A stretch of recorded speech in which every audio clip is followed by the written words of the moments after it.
Welcome to the live series Straight Off the Bat. Good morning to everyone today. Join us on Thursdays as we speak to individuals across multiple industries who will help you understand financial literacy and education. If you're joining us from YouTube, thank you so much. Don't forget to like and follow our page to continue seeing content and help you manage your money. I'm your host, Pauline Joseph, and we are continuing to celebrate Financial Literacy Month. And today we're discussing the psychology of money. And based on the response on social media, this is a well-timed conversation. And shout out to folks in the comment section. Yes, Misty, this should be a mandatory conversation for all of us. Today we're joined by Dominic Stoddard. He has been the Financial Services Ombudsman of Trinidad and Tobago since 2016. He's also the head of National Financial Literacy Program and the National Financial Education Committee Chairman. He has an MBA in Business Intelligence and Data Analytics, which means we're going to bring some numbers in the psychology of money, which kind of makes sense. He received this from the Arthur Lockjack Global School of Business and is part of the Central Bank's senior management team. So welcome back, Dominic, because, you've been here before. You've done this before. Yes, good morning to you. Good morning to your listeners. Thank you all for having me one more time. Let's talk about the impact of money through money scripts, right? So what exactly is a money script and how do we form this when we are from our childhood?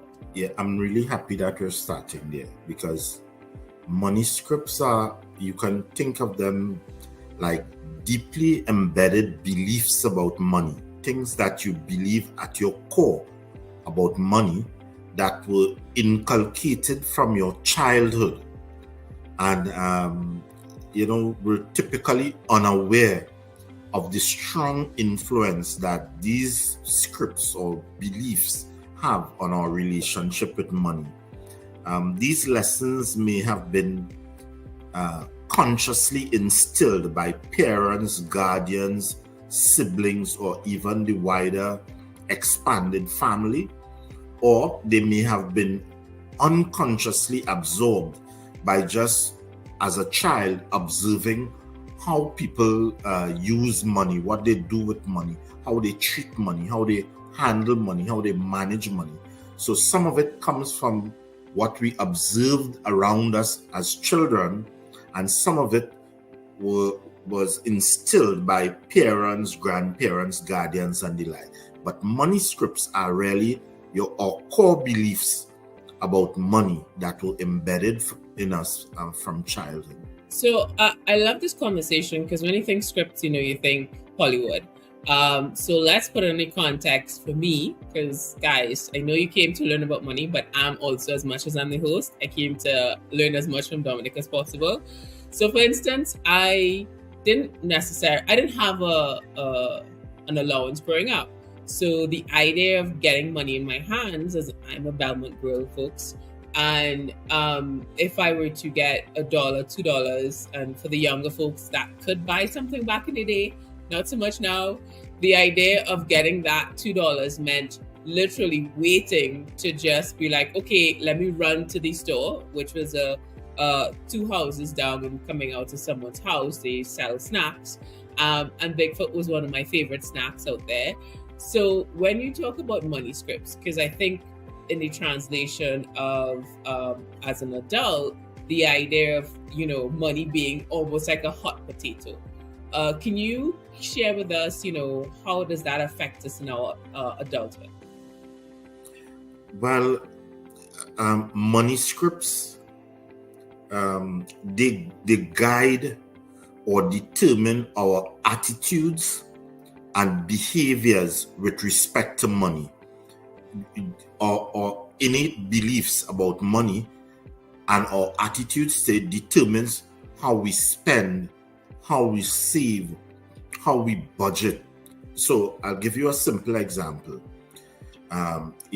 Oftentimes grandparents, when the grandchildren visit, they will give them some money, or and they'll always tell you, save some for a rainy day, don't spend all.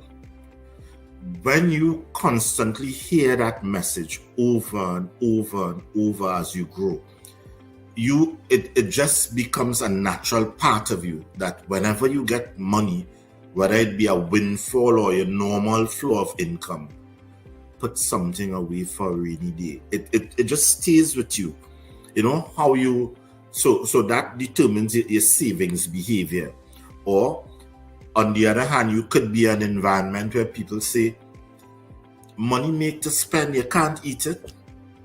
So your idea is, well, money is for me to enjoy life, to enjoy the things that I want, and therefore I'm not gonna be sacrificing and denying myself all the things that I want when I have money. I do what I want, I enjoy my life, and money will come again. You know, these are some of the ways in which the money scripts we have affect our behavior.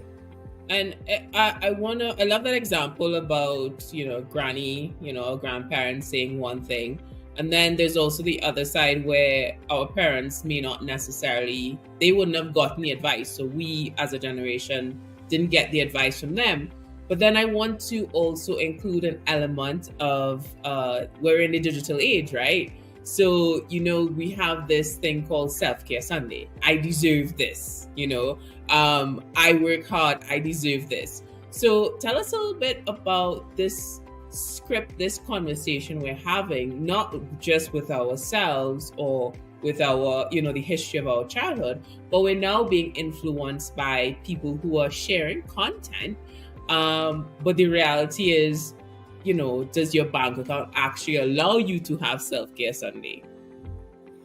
Well, the way this system is set up at present, for example, with the prevalence of credit cards, even if your bank account says that you do not have money, your credit card could allow you for some time to enjoy things that you haven't even earned and, is able to pay for yet.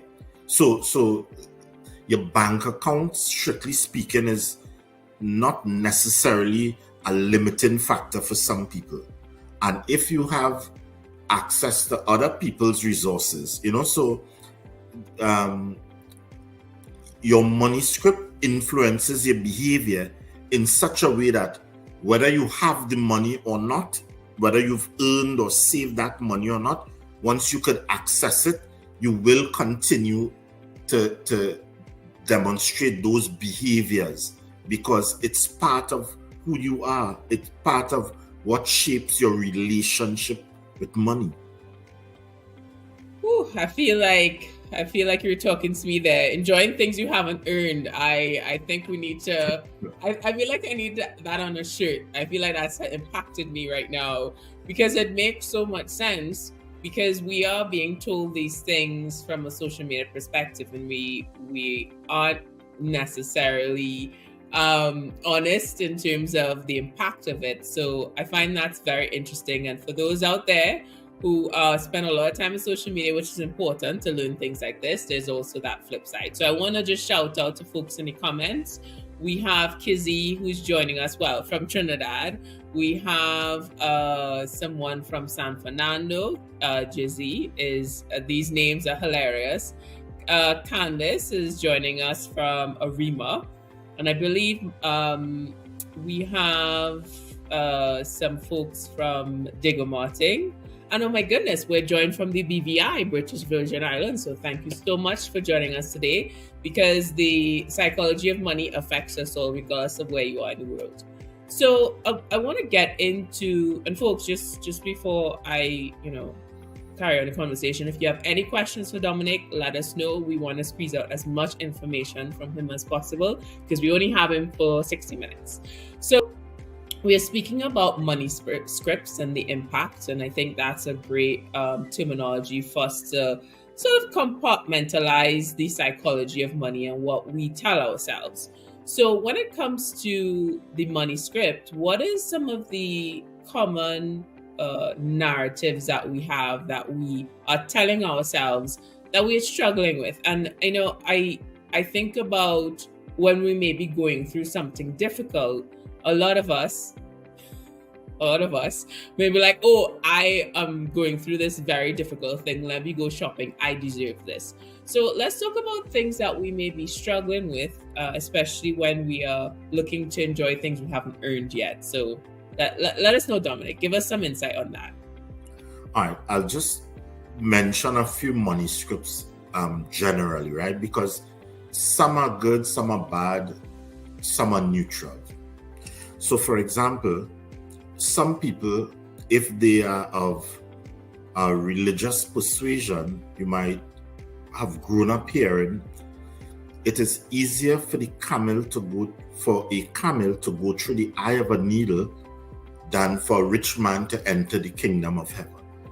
Now, if you're firmly grounded in the Judeo-Christian culture and you have been hearing this all your life, you tend to feel almost guilty if you're starting to accumulate wealth, because you're thinking that it's difficult for people with money to enter heaven.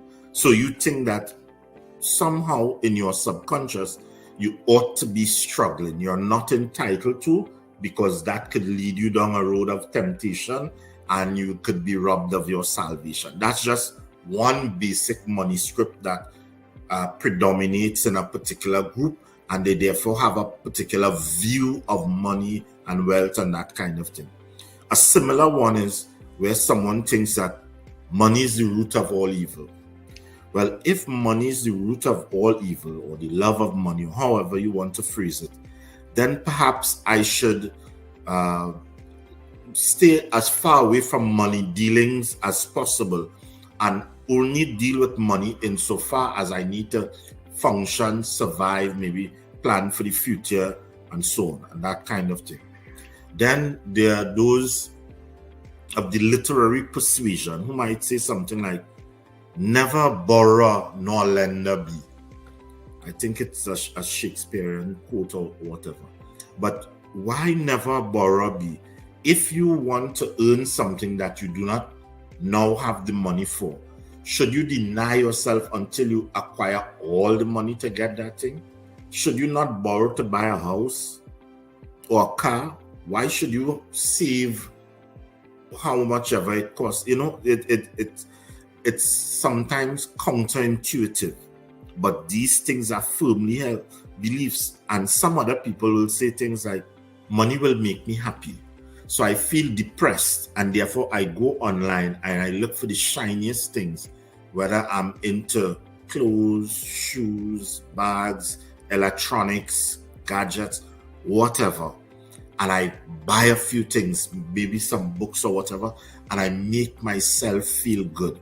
Or I go to the mall and I hear the buzz of people moving and seeing people with shopping bags, and I want to walk away with a few bags with some nice leather items, and you know, and you think that that will cheer you up and that kind of thing. These are just some of the kinds of scripts or narratives that people have in their head, or they believe that influences the way in which they behave.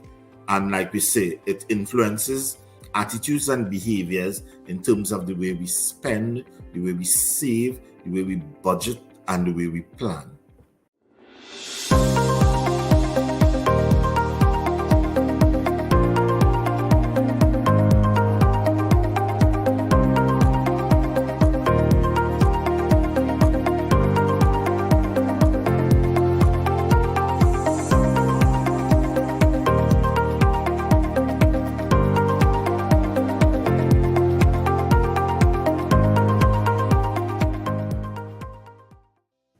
Welcome back to Straight Off the Bat. Join us on Thursdays as we speak to individuals across multiple industries who will help you understand financial literacy and education. If you're joining us from Facebook today, thank you so much. Don't forget to like and follow our page to continue seeing content that'll help you manage your money. I'm your host, Pauline Joseph, and we are speaking about the psychology of money. And it's a timely discussion because we're celebrating Financial Literacy Month. And we're joined today by Dominic Stoddard. He has been the Financial Services Ombudsman of Trinidad and Tobago since 2016. He's joined us here before, but today it's quite an interesting and robust conversation, and we're talking about the psychology of money. So I have a lot of questions for him, but I want to give the audience some insight because we have some questions. So I'm going to start with, I believe I have Casey. So let's start with Casey Rowley. Wants to know, how can we reprogram limiting beliefs from embedded money scripts? So we spoke about money scripts earlier. We actually shared what exactly that was. And if you missed that, don't worry. Once this live is finished, you can go and replay. So Dominic, give us some insight on how we could reprogram our minds, because this is a hard one. I feel like the older we get, the harder this is to change our minds.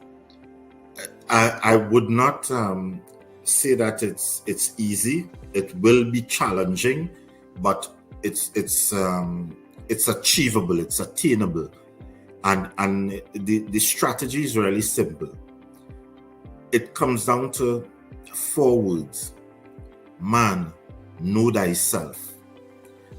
This quote has been attributed to various people: Socrates, Heraclitus, Pythagoras, Shillon. I'm not really sure where it originates, but what it says is that you have to understand yourself, look within, identify your triggers. What makes me feel this way? What makes me think that I need to do this or I need to get that? And if as adults we say it becomes more difficult as you're an adult, and once assessment for adults, we do it for children. We ask them, is this a need or a want? And they keep clicking need, want, whichever one it is, and we play these games with them. Do it as an adult. When you're about to get something, you want to purchase something online, or you pass by a furniture store and you want something, or something seems to be giving a bit of a problem in the household, and you think, well, look, I don't want any problems, time to change that. Postpone making the immediate decision and ask yourself, is this a need or a want? There are times when you might feel so compelled to get something that I need this. You just take 1 or 2 or just a couple of days and step back and ask yourself, if you're able to hold off for those few days and you still come up with it as a need, it probably is a genuine need. And sometimes after a day or 2 pass, you lose the itch for it and you realize, I just really wanted that. And in today's world, we acquire a lot of it we don't use. We don't use for long periods of time. So we really want to first come to an understanding of ourselves and our relationship with money, and then make sure that we properly classify things into needs and wants. That's part of the reprogramming and dealing with your inborn money script. I really love that advice about waiting something out, because we experience so many emotions during the course of an hour versus a whole day. And a lot of times, just because an emotion is there doesn't mean that you have to have an action. And there's actually a lady called Susan David. She is a psychologist and she specializes in emotions. And she says it's a symptom. So your advice there actually correlates exactly what she says, which is, okay, why am I feeling like this? It doesn't necessarily mean I have to go spend my money.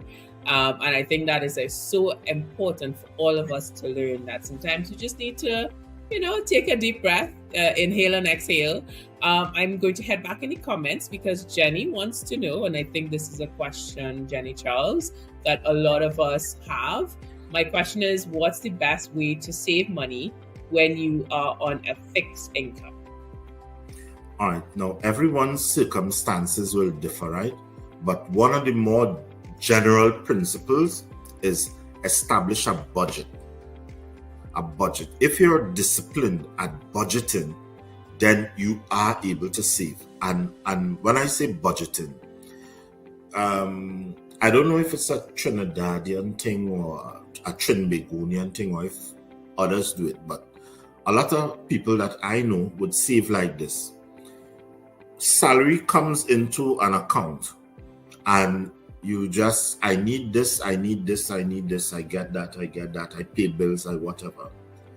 And you consider your savings to be whatever is left back in the account, whatever out of your current income that you did not spend, you call that savings. That's not really saving because it's not defined by a budget. If I decide that my budget is this amount, then I know exactly what I am able to save. Remove that, take it away, take out your savings, and force yourself to live within what you define as your budget. Anytime you leave it kind of loose and variable, you could save X this month, X plus 3 next month, X minus 5 the other month, and so it will just be fluctuating. But saving is a very disciplined habit. It's a pattern that derives from making a budget and trying your best to stick to it. Now, we're not robots. From time to time, unforeseen expenses may arise and we may have to deviate from our budget. But there's nothing that ensures that you save in a disciplined way as it is with establishing a budget.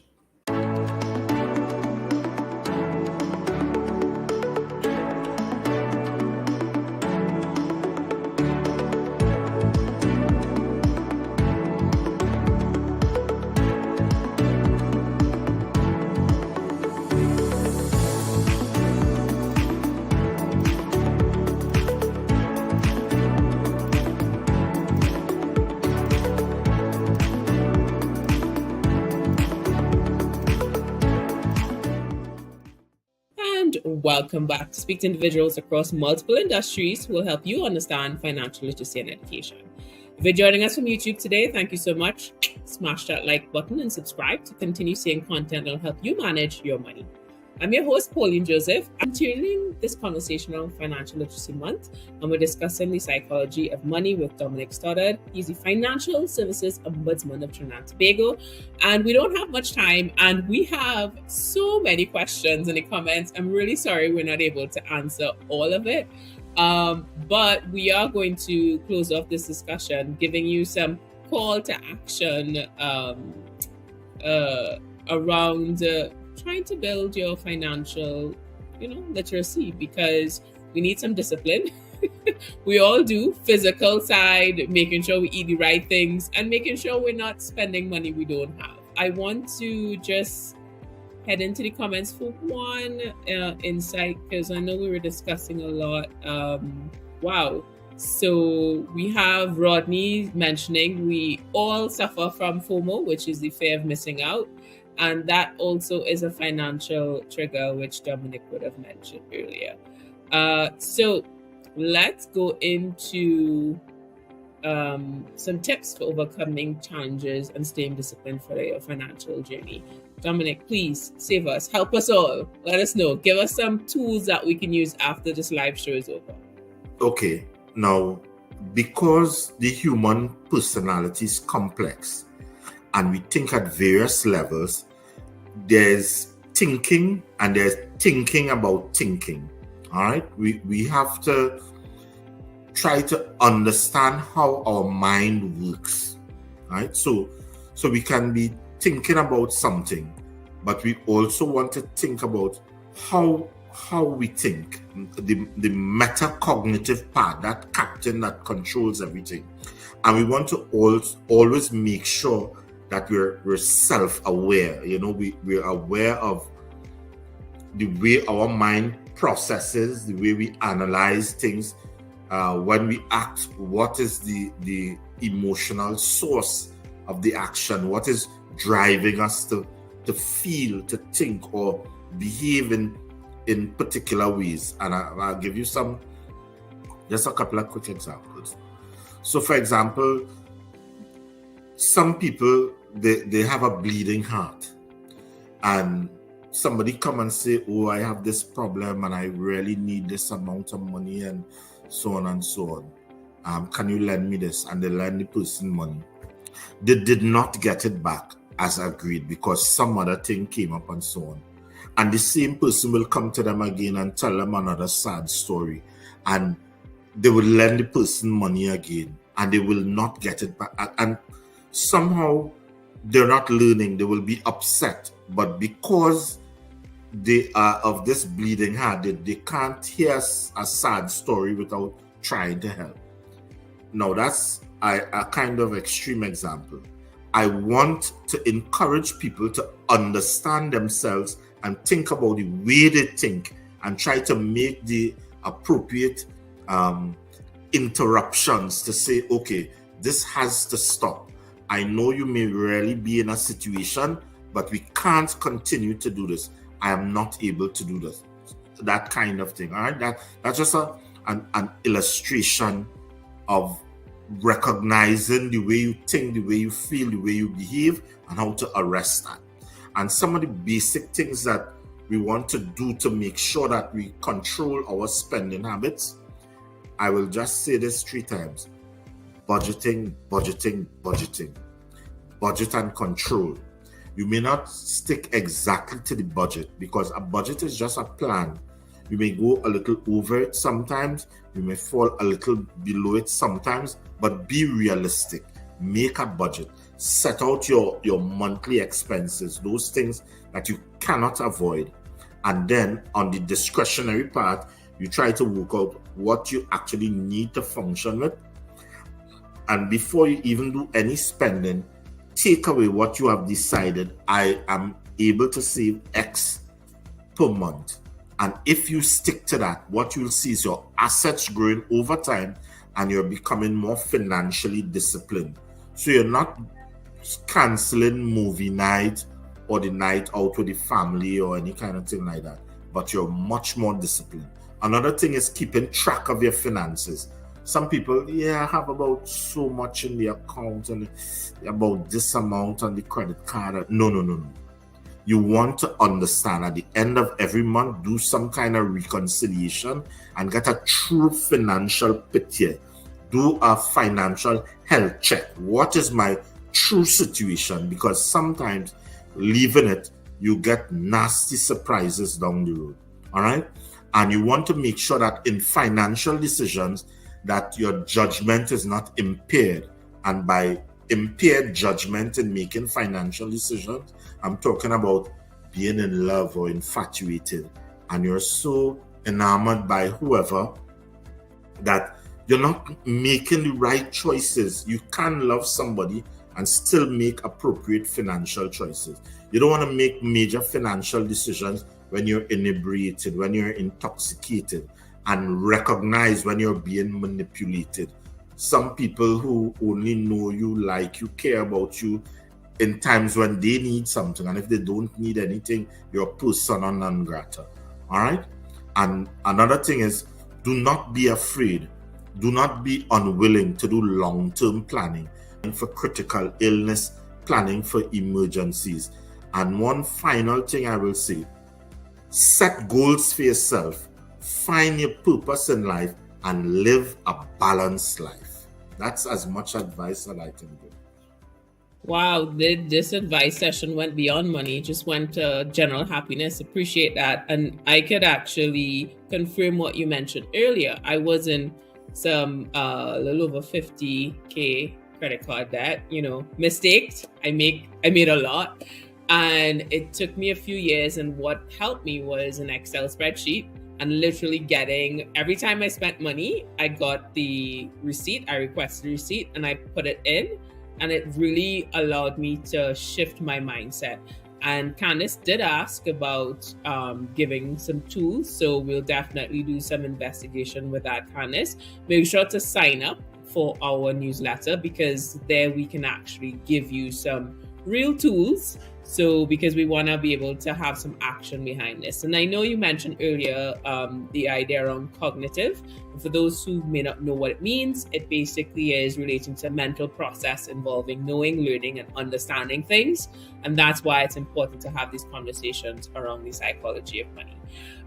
So I want to ask just one last question, because, sometimes we come on this and we're like, hey, I have all these plans, but I feel I feel dejected. I feel like this is too much. I have work to do. I have kids to mind.